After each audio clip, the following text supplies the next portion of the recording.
Carlos Colache, titular de la Secretaría Nacional de Ambiente, Aguas y Cambio Climático, nos visita hoy aquí en Informe Capital. ¿Qué tal, Carlos? Bienvenido. Muchas gracias por la invitación. A continuación hacemos un poquito de historia reciente para entender de qué viene esta repartición que quizá para algunos televidentes todavía es algo novedosa.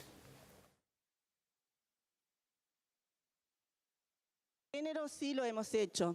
En su artículo 33, la ley de presupuesto aprobada poco después del comienzo del actual periodo de gobierno incluyó la creación de la Secretaría Nacional de Ambiente, Agua y Cambio Climático, que funciona bajo la órbita de Presidencia de la República. Desde el Poder Ejecutivo se manifestó que, entre otras cosas, el nuevo organismo se orientaría a coordinar y articular la ejecución de las políticas ambientales dependientes de los ministerios que conforman el Gabinete Medioambiental, es decir, el de Vivienda, Ordenamiento Territorial y Medio Ambiente, el de Ganadería, Agricultura y Pesca, el de Industria, Energía y Minería y el de Defensa Nacional. Además, se señaló especialmente que la Secretaría también debía controlar la calidad del agua de las cuencas del río Santa Lucía, la Laguna del Sauce y la del Cisne, ubicada en las cercanías del balneario Salinas.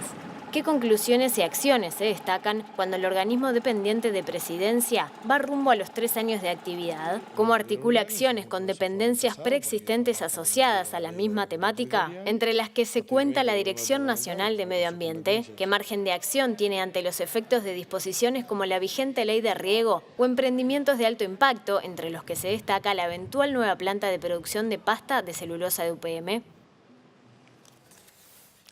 Con un tema cada vez que está más sobre la agenda a nivel nacional y mundial, a veces uno se pregunta, Colache, sobre el trabajo que hace esta nueva secretaría, ¿no? A 3 años, como decía recién la presentación de su creación. Si tuviera que decir, a ver, como para arrancar la charla, ¿qué grandes logros y cuál es el rol fundamental que le ha tocado encarar en este tiempo? Bueno, esta nueva institucionalidad que se creó es realmente novedosa e innovadora. Incluso hemos encontrado fuertes elogios de organismos internacionales y de otros colegas, en el sentido de que logra tener la visión sobre estos temas, ambiente, agua y cambio climático, que quizás sea el mejor ejemplo, sobre la transversalidad que estos temas demandan. Hoy son temas que no solamente pasan por lo que es la visión tradicional de la protección ambiental, sino lo que es la visión innovadora de ver lo ambiental en el contexto del desarrollo sostenible. Entonces empiezan a ver todos los aspectos de producción, económicos, sociales, donde son muchos los ministerios, los organismos del Estado que tienen que trabajar en esto. Entonces, desde la Secretaría y favorecida por estar coordinando desde Presidencia, realizamos esas labores de coordinación. Simultáneamente a la creación de la Secretaría se creó, lo cual forma realmente este conjunto, esta nueva institucionalidad, el Sistema Nacional Ambiental y el Gabinete Nacional Ambiental, que realmente jerarquizan este tema. El gabinete, como recién escuchábamos, está conformado directamente por los ministros, por mí como representante de la Secretaría y por el propio Presidente de la República. Y entonces ahí se han tratado en estos par de años largos que hemos trabajado y se han aprobado documentos que realmente obligan a esa coordinación. Puedo poner como ejemplo el Plan Nacional de Aguas, las NDCs, o sea, los compromisos que tuvimos que asumir de acuerdo al Acuerdo de París, la Política Nacional de Respuesta al Cambio Climático, recientemente el Plan Ambiental Nacional, o lo que es la nueva generación del Plan para Mejora de Calidad del Agua del Río Santa Lucía. Simples ejemplos, pero que todos estos documentos se imaginan el trabajo de coordinación institucional que demanda. ¿Y Uruguay está mejor, si tuviéramos que pasar raya, Uruguay está mejor a nivel ambiental que los últimos, que años anteriores? Es una pregunta muy amplia, abarcativa, ¿no? Pero digo, por lo menos para empezar a profundizar. Claro, es muy amplia y depende, digamos, de cuando hablamos de lo ambiental, digamos, toca rubros muy diversos. Hoy, vamos a decir, desde el punto de vista de la visión y de las políticas ambientales, con estos ejemplos que estábamos poniendo, yo puedo decir que estamos mucho mejor en el sentido de toda la importancia que se le da al tema, también la población en general, ¿verdad?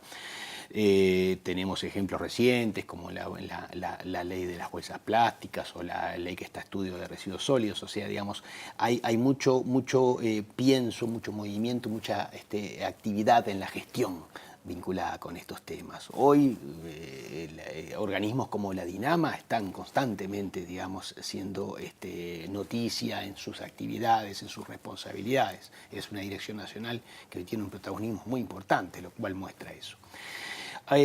Ahora, si lo vamos a analizar a Uruguay, digamos, desde el punto de vista ambiental, nosotros tenemos el eslogan de Uruguay Natural. Es cierto, digamos, que uno puede ver algunos temas que han demandado cierta preocupación que años atrás no lo demandaban. Fundamentalmente lo que puede ser la calidad del agua de ciertos cursos. Podríamos dividir en determinadas grandes eras, lo de eras, digamos, lo digo muy simbólicamente, digamos, épocas recientes.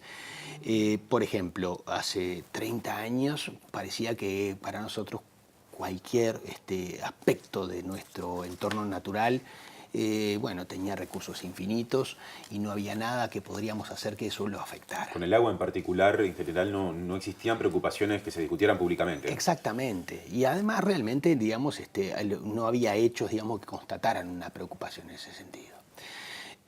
A principios de este siglo, por los años 2000, empezó a percibirse, digamos, de que realmente empezaba a haber ciertas alteraciones en la calidad del agua.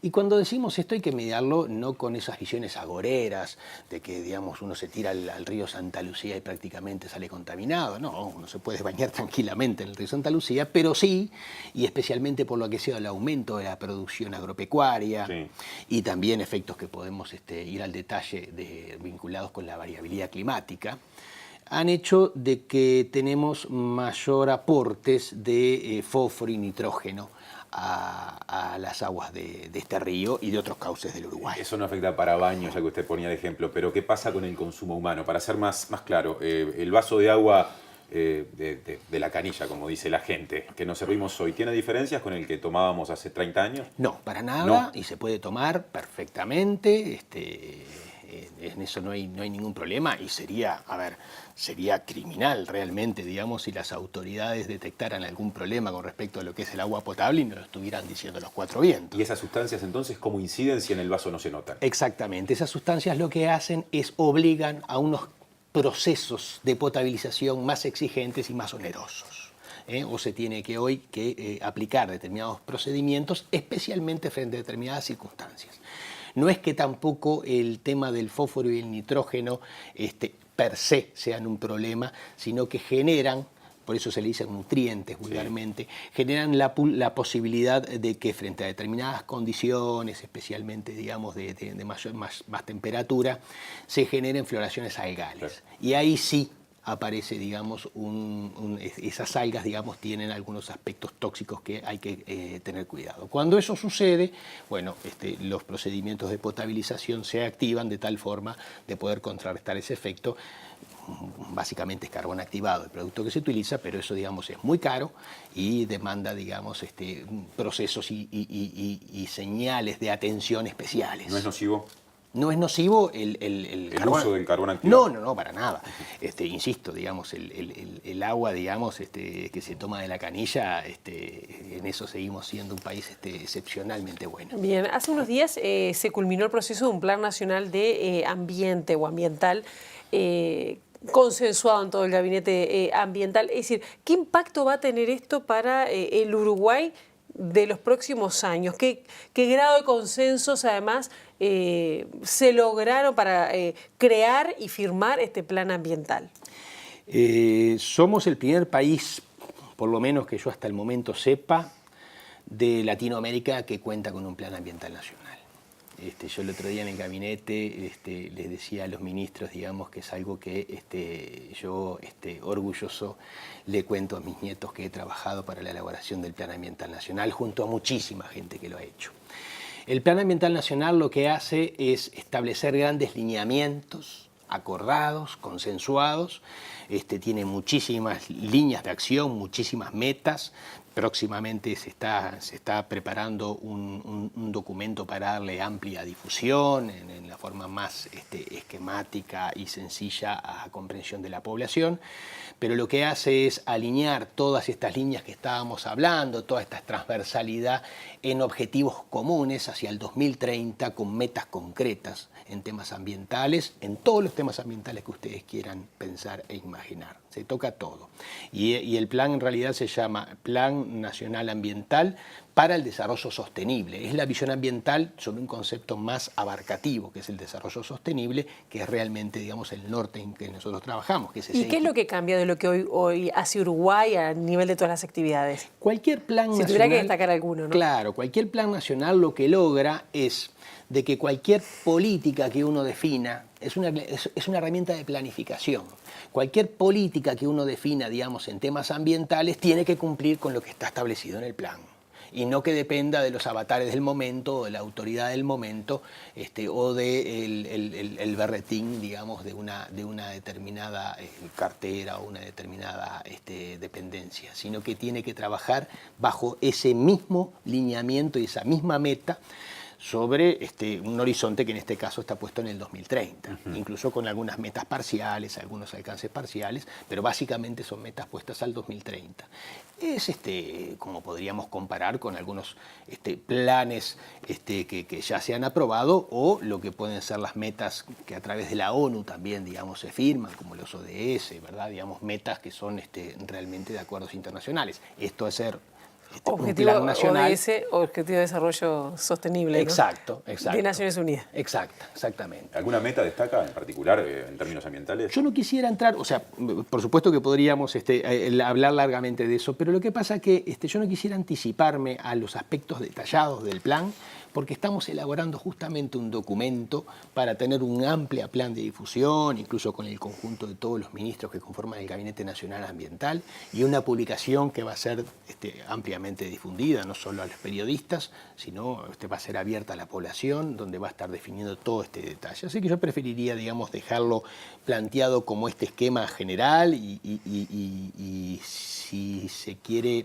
¿Y qué plazos se están manejando para la difusión definitiva? No, es ahora nomás, el plan ya está aprobado, simplemente es la elaboración de un documento, digamos, que extracte un resumen ejecutivo, digamos, así que esto va a ser muy en breve, incluso, digamos, va a haber un plan de difusión, digamos, no solo en todos los medios, sino seguramente conferencia de prensa, etcétera, digamos, donde se pueda hacer esta presentación, pero a mí me gustaría de repente sí hacer especial hincapié en lo que fue el proceso de elaboración de este plan. Este plan, inicialmente, digamos, el ministerio más competente, que es el BOTMA, elaboró un borrador. Ese borrador fue presentado al Sistema Nacional Ambiental, que, como decía al principio, tiene reciente también dos años y pico de vida. Y el Sistema Nacional Ambiental está constituido no solo por los ministerios que conforman el Gabinete Nacional Ambiental, sino por una serie de instituciones estatales que también tienen que ver con el tema. Hoy nombraba OCE, INUMED, Sistema Nacional de Respuesta al Cambio Climático, el SINAE. Y entonces, desde ahí se empezó a elaborar un documento que, con ese aporte que hizo el BOTMA, pero bueno, se negoció, se discutió, digamos, todos los objetivos, las metas ahí planteadas, de acuerdo a las distintas visiones del Estado. Acá tienen claramente, digamos, volviendo a lo que es el objetivo de la Secretaría, bien claramente definido. Se hicieron más de 20 reuniones con más de 100 técnicos trabajando de todas estas instituciones. Se sumó además a los ministerios que hoy estaban ustedes citando como miembros del gabinete, que dicho sea de paso, también el Ministerio de Salud Pública y el Ministerio de Economía y Finanzas también están integrados al Gabinete. 6 ministerios, entonces. Son 6 en realidad.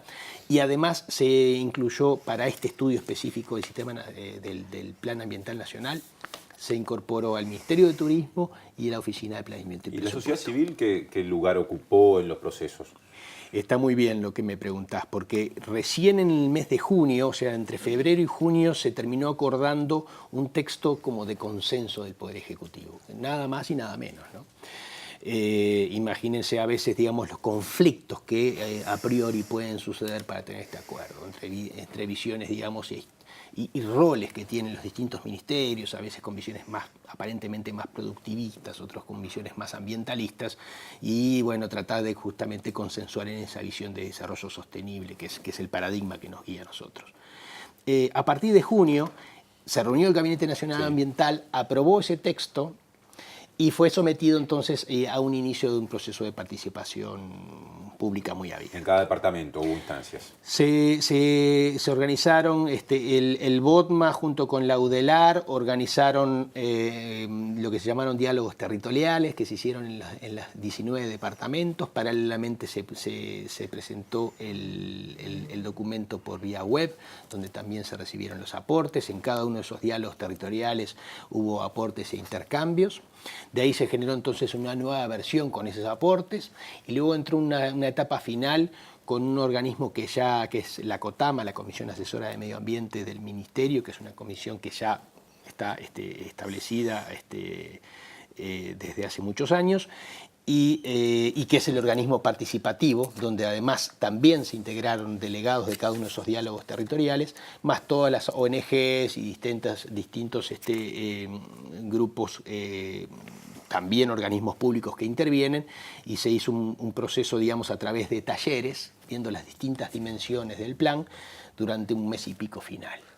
Quiere decir que, digamos, tuvimos... ¿Y qué aportó la sociedad civil en eso? En todos los temas aportó y el documento final que se aprobó tiene importantes aportes y diferencias con respecto al original. Claro, por ejemplo, ¿cuáles? Digo, porque a veces hay que darle como carne... Por ejemplo, para decir uno, pero yo insisto que no quiero entrar en los detalles, digamos... Pero si ya está firmado de pronto. Pero, por ejemplo, digamos, un tema que fue incorporado fue todo el tema de la apicultura, que es una visión, digamos, que no estaba claramente definida en la versión original, y como ustedes saben, es un tema, digamos, que a veces los apicultores están preocupados por eso. Es un sector en problemas, lo dicen ellos. Sector en problemas. Hay mercados internacionales, inclusive. Claro, y además con la complejidad de que el apicultor, las abejas salen vamos a decir, por fuera, o sea, por fuera del predio. El establecimiento en el que se exacto, produce, y entonces es bravo hasta normativamente cómo definir los límites sobre cada productor, si bien hay productos que obviamente están prohibidos, pero hasta dónde dentro de los productos autorizados el productor vecino puede o no depender de que el otro vecino tenga apicultura. Son temas, digamos, bien interesantes, pero que fueron incorporados también al plan, esas visiones. ¿Y este plan cómo se compatibiliza con, lo decíamos en la presentación, normas vigentes que han sido muy discutidas, ley de riego es la más notoria, y grandes emprendimientos que podrían llegar a instalarse como una eventual nueva planta de producción de pasta de celulosa? Claro, perfecto. Con respecto a la ley de riego, digamos, incluso se ve mucho más claramente, digamos, en lo que ha sido toda su normativa, los decretos reglamentarios, se hizo especial hincapié en la importancia de establecer evaluaciones ambientales estratégicas. Las evaluaciones ambientales estratégicas, que son una herramienta muy clara en lo que puede ser, digamos, las consecuencias positivas o negativas que hay que analizar con respecto a lo que puede ser implantación de represas para riego, sirve para muchos otros rubros, digamos, y son también herramientas de planificación. A veces se piensa que una evaluación ambiental estratégica es un estudio de impacto ambiental.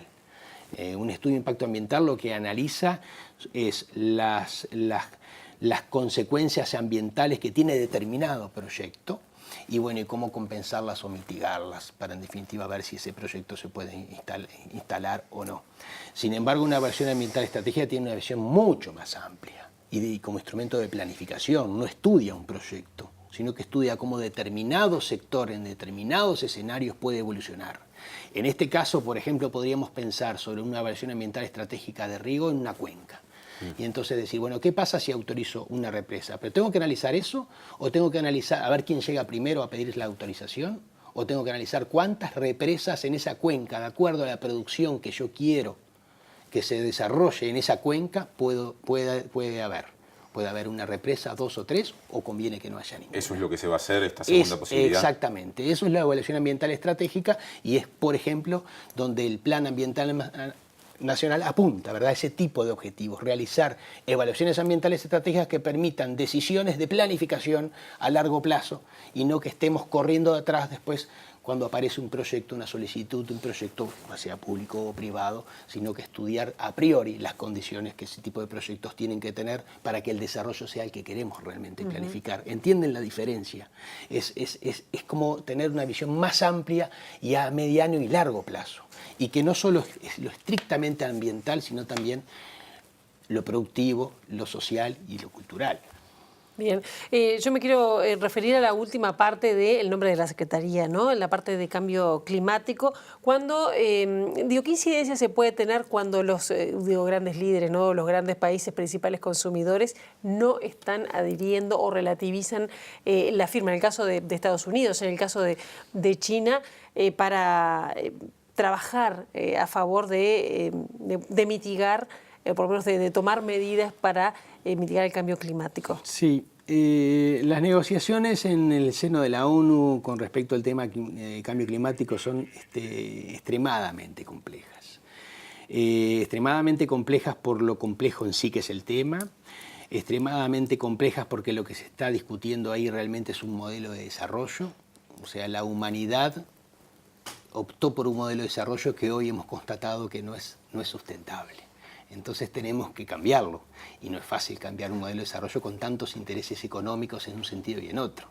Entonces confluyen en esas mesas de negociaciones los intereses más diversos y países que en un tema le conviene estar asociado a determinada postura, pero en otro tema le conviene estar asociado a una distinta y entonces, digamos, es muy difícil, digamos, realmente las negociaciones en ese sentido. Que además en París se llegó a un consenso muy costoso a nivel de técnicos, pero a nivel de los gobiernos, sobre todo de las potencias más importantes, no se está firmando. Pero las cuestiones, por eso además todavía se dan cuestiones circunstanciales, digamos, de acuerdo a lo que son las posiciones de los gobiernos y especialmente de los países, digamos, de las economías más fuertes, que no solo son las que causaron la situación, sino que son las que más pueden jugar para que la situación se revierta y paradójicamente las que menos lo sufren, claro, porque esto lo sufren más los países más vulnerables o las poblaciones más vulnerables. Entonces tenemos, por ejemplo, el ejemplo de Estados Unidos, donde el presidente Obama fue un factor muy importante para llegar al Acuerdo de París y además él siempre tuvo un discurso muy favorable, obviamente no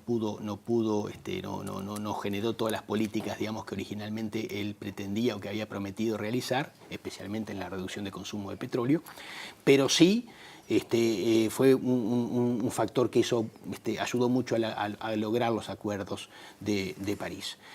Después cambia el presidente de Estados Unidos y bueno, lo que yo personalmente espero que cambie rápido otra vez. También cambió, también cambió en Brasil, va a cambiar en Brasil. Y también cambió en Brasil y Brasil tiene un rol importante también en este contexto de cambio climático mundial, no solo porque es una economía poderosa y con toda la emisión de gases de efecto invernadero que eso conlleva, sino fundamentalmente porque es la preservación de uno de los pulmones más importantes del planeta, como es el Amazonas, donde bueno, hay unas políticas muy fuertes y que han en los últimos años tendido a reducir la tala, pero que ahora ha habido algunos anuncios de Bolsonaro que meten miedo. En sentido contrario. ¿Y sí. qué está haciendo Uruguay para ir cerrando con este tema que es interesante, aun cuando nuestra escala es muy pequeña? Sí, Uruguay efectivamente, digamos, pero la visión de escala pequeña, digamos, nosotros justamente lo que queremos es oficiar como un ejemplo en lo que podemos serlo,